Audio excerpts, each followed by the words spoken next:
Karena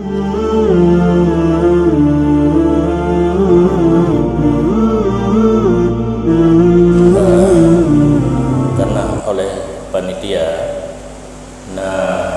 gelandungkan zikir sesuai dengan tastafinya adalah majlis pengajian dan zikir tastafi.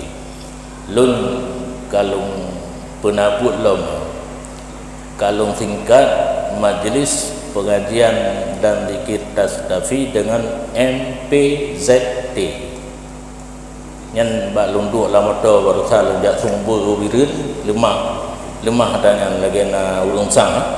Jadi pengajian tastafi jino MPZT majlis pengajian zikir tastafi menyambut nekun panjang dan nekun yang nanti honaja ujak ba MPZT.